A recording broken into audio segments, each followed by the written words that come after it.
अजय दीवाना मलमल के कांधे पकावर उठा के लही गेरुआ रंग से सजा के लही के कांधे पकावर उठा के लही गेरुआ रंग से सजा के लही बराबर सछरी मधी बदरिया गे भोला सुनले तो तू हर रजिया के दुनू हाथवा चोर लेके छौरी भोला सुनले तो तू हर रजिया के तनी माथवा टेक लेके छौरी भोला सुनले तो तू हर रजिया के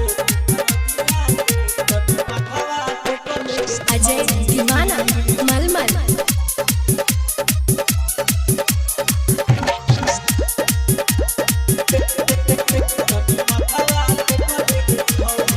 श्रद्धा से जे पूजा करबी कुछ नहीं रहतो अधूरा गे भोला के जे चल चरबही सपना भजे तो पूरा गे श्रद्धा से जे पूजा करबी कुछ नहीं रहतो अधूरा गे भोला के जे चल चरबही सपना भजे तो पूरा गे बैठ के जे लही कबरिया के भोला सुनले तो तू हर रजिया के दुनू हाथवा चोर लेके छौरी भोला सुनले तो तू हर रजिया के तनी माथवा टेक लेके छौरी भोला सुनले तो तू हर रजिया के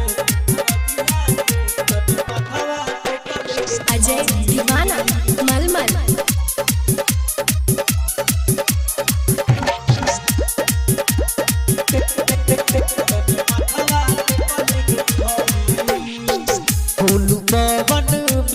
प्यारा रहे छे भोला के शरण गे